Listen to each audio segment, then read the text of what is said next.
दारूच्या बाटल्या, बिअरच्या बाटल्या आणि त्यामध्ये एवढी घाण. लोकांनी टाकलेल्या कचऱ्याला आणि महानगरपालिकेच्या खड्ड्यांना रामराम करून आजच्या ब्लॉगची मी सुरुवात करत आहे. आज मी तुम्हाला एक पीसफुल अशी इंटरेस्टिंग जागा दाखवणार आहे. तर ही आहे ती जागा. तर आज मी आलेली आहे तळजाई पठारावरती. असं म्हणतात की तळजाई पठारावरून तुम्हाला विहंगमय दृश्य दिसतं, परंतु चला ठीक आहे, आज मी जे बघत आहे ते तुम्हाला दाखवूनच टाकते. विहंगमय दृश्य तर नाही, परंतु सकाळ सकाळी मला या कचऱ्याचे दर्शन मात्र झालेलं आहे. मला तरी असं वाटतं पुणे महानगरपालिकेच्या रंगाचा खर्च गुटखा खाणाऱ्या लोकांनी खरंच वाचवलाय. कसं?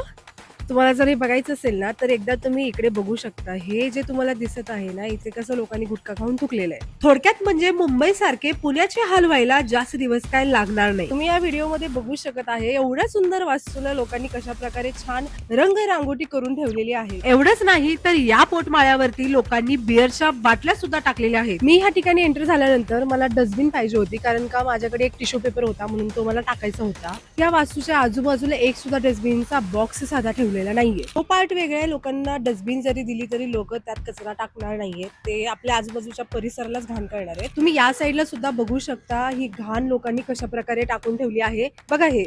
आता बरेच लोक मला म्हणतील की धनश्री, अरे तू फूड ब्लॉगिंग करता करता ह्या गोष्टीमध्ये कुठे शिरली. मी तर घरी आले होते या ठिकाणी खरंच पीस आणि आनंद व्यक्त करण्यासाठी, परंतु मला त्याचा काही फील आला नाही, म्हणून मला हा व्हिडिओ बनवायची इच्छा झाली. ही वास्तू तुम्हाला किती सुंदर दिसत आहे ना. हे असं वाटत आहे की खरंच खूप सुंदर असेल, तिथे बसायला वगैरे खरंच खूप जास्त पीस वगैरे भेटत असेल. परंतु ऍक्च्युली तुम्ही हा पूर्ण जर व्हिडिओ बघितला असेल तर तुम्हाला यामध्ये दिसून आला असेल की लोकांनी यामध्ये खरंच किती घाण करून टाकलेले आहे. तुम्ही स्टेप्स बघितल्या असतील, त्याचे आउटर कॉर्नर्स आहे त्याच्यावरती तुम्ही थुंकलेला गुटखा वगैरे बघितला असेल. मला तुम्हाला एकच गोष्ट म्हणायचंय, अशा ठिकाणी तुम्ही येताना तर खरंच तुम्ही स्वच्छता राखण्याचा खरंच पुरेपूर प्रयत्न करत जावा, कारण का ही आपली सुजन नागरिक म्हणून एक जबाबदारी आहे आणि आपलं हे कर्तव्य आहे की आपण जिथे राहतो आपला परिसर स्वच्छ राहायला पाहिजे. खरं तर आतापर्यंत लोकांच्या तोंडातून फक्त एकच वाक्य निघत होतं, पुणे तिथे काय उणे.